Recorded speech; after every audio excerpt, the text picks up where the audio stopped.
Hi అందరికీ నమస్కారం. మన ఇంట్లో పాజిటివ్ ఎనర్జీని నింపడానికి పెద్ద పెద్ద పూజలు, మార్పులు అవసరం లేదు. ఒకే ఒక్క చిన్న మార్పు చాలట. వినడానికి ఆశ్చర్యంగా ఉంది కదూ? అదేనండి, కృతజ్ఞత. ఈరోజు ఈ ఒక్క చిన్న అలవాటు మన ఇంటి వాతావరణాన్ని మొత్తం ఎలా మార్చేస్తుందో తెలుసుకుందామా? ఎప్పుడైనా గమనించారా? ఆఫీస్ నుంచి లేదా బయటి నుంచి ఇంటికి రాగానే హమ్మయ్యా అని కాకుండా ఎందుకో ఒక రకమైన నీరసం, శక్తి లేనట్టు అనిపిస్తోంది. ఇది చాలామందికి జరిగేడే. అయితే దీని వెనుక ఒక పెద్ద కారణమే ఉంది. దాని గురించి మనం ఇప్పుడు మాట్లాడుకోబోతున్నాం.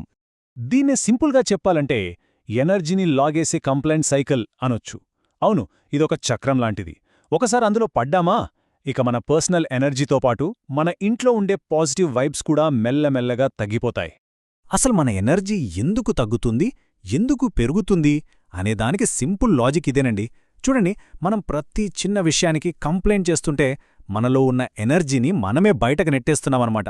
కాని అదే నోటితో థ్యాంక్స్ చెప్పడం మొదలుపెట్టామనుకోండి, మనం యూనివర్సల్ ఎనర్జీకి డోర్స్ ఓపెన్ చేసినట్టే. అప్పుడు ఆ పాజిటివ్ ఎనర్జీ అంతా నేరుగా మన ఇంట్లోకొచ్చేస్తుంది. సరే, ఈ నెగటివ్ సైకిల్ నుండి బయటపడటం ఎలా? దానికి ఒకే ఒక్క సూపర్ పవర్ఫుల్ సొల్యూషన్ ఉంది. అదే కృతజ్ఞత. దీన్ని కేవలం ఒక ఫీలింగ్ అనుకుంటే పొరపాటే. ఇది యాక్టివ్గా పనిచేసే ఒక మ్యాగ్నెటిక్ ఫోర్స్. మన చుట్టూ ఉన్న అట్మాస్ఫియర్ని మార్చేయగల శక్తి దీనికుంది. ఇక్కడ చూడండి, ఈ మాటలో ఎంత లోతైన అర్థం ఉందో. కృతజ్ఞత ఒక అయస్కాంతం లాంటిదట. అంటే మనం థ్యాంక్ఫుల్గా ఉన్నప్పుడు మన ఇల్లు ఆటోమేటిక్గా పాజిటివ్, డివైన్ ఎనర్జీని ఒక మ్యాగ్నెట్లా తన వైపుకు లాక్కుంటుంది. ఇది ఏదో మాటలకు చెప్పేది కాదు, నిజంగా ఫీల్ అవ్వగలిగే ఒక ఎక్స్పీరియన్స్. సోర్స్లో హ్యూమన్ ఎలక్ట్రిసిటీ లేదా మానవ విద్యుత్ అనే ఒక ఇంట్రెస్టింగ్ కాన్సెప్ట్ చెప్పారు. ఏంటంటే మనందరిలో ఒక కరెంట్ లాంటి ఇంటర్నల్ ఎనర్జీ ఫ్లో అవుతూ ఉంటుంది. కృతజ్ఞత అనేది దానికి స్విచ్ లాంటిది. ఆ స్విచ్ ఆన్ చేసినప్పుడు మన పవర్ లెవెల్స్ మ్యాక్సిమంకి వెళ్ళిపోతాయి. సింపుల్గా చెప్పాలంటే మనల్ని ఫుల్గా ఛార్జ్ చేసే కీ ఈ కృతజ్ఞతే అన్నమాట.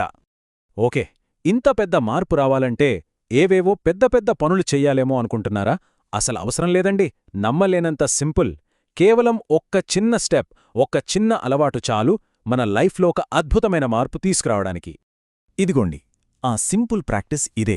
ప్రతిరోజు రాత్రి పడుకునే ముందు మీ పార్ట్నర్కి మనస్ఫూర్తిగా థ్యాంక్స్ చెప్పండి. చాలా చిన్న విషయమే కదా అనిపించచ్చు, కానీ దీని ఎఫెక్ట్ మాత్రం చాలా పవర్ఫుల్. ఎందుకంటే నిద్రపోయే ముందు మనం అలా చేయడం వల్ల ఆ పాజిటివ్ ఎనర్జీ రాత్రంతా మన సబ్కాన్షియస్ మైండ్లో, మన ఇంట్లో నిలిచిపోతుంది. థ్యాంక్స్ చెప్పడానికి ఏవో గొప్ప గొప్ప కారణాలు వెతకాల్సిన పనే లేదు. చూడండి, వాళ్లు మనకోసం పెట్టిన ఒక కప్పు టీ కోసం కూడా మనస్ఫూర్తిగా థ్యాంక్స్ చెప్పొచ్చు. అసలైన మ్యాజిక్, అసలైన పవర్ ఇలాంటి చిన్న చిన్న విషయాల్లోనే దాగి ఉంటుంది. సో మనం గుర్తుపెట్టుకోవాల్సింది ఒక్కటే, మనం అంతే కదా అని తేలిగ్గా తీసిపారేసే ఈ చిన్న పని మన ఇంట్లో ఒక డామినో ఎఫెక్ట్ని స్టార్ట్ చేస్తుంది. ఒక చిన్న థ్యాంక్స్తో మొదలై అది పెద్ద పెద్ద పాజిటివ్ మార్పులకు దారితీస్తుంది. ఫైనల్గా ఈ ప్రాక్టీస్ వల్ల మనకు దొరికేదేంటి? మన ఇల్లు కేవలం ఇటుకలు, సిమెంట్తో కట్టిన గోడల మధ్య ఉండే ఒక ప్లేస్లాగా కాదు, ప్రేమ, ప్రశాంతత, పాజిటివిటీతో నిండిపోయి బ్రతికున్న ఒక డివైన్ పవర్ హౌస్లాగా మారిపోతుంది. మొత్తంగా చూస్తే ఈ జర్నీ ఏంటంటే, కంప్లైంట్స్ చేస్తూ ఎనర్జీని కోల్పోయే స్టేజ్ నుండి కృతజ్ఞతతో పవర్ని పొందే స్టేజ్కి మారడం ఒక కంప్లీట్ ట్రాన్స్ఫర్మేషన్ అన్నమాట. సరే, ఈరోజు మనం తెలుసుకున్న దాన్ని ముగించే ముందు ఒక్క చిన్న ప్రశ్న. ఈ రాత్రి పడుకునే ముందు ఏ ఒక్క చిన్న విషయానికైనా సరే మనస్ఫూర్తిగా థ్యాంక్స్ చెప్పి ప్రయత్నించండి. ఆ వచ్చే మార్పుని మీరే స్వయంగా చూడండి.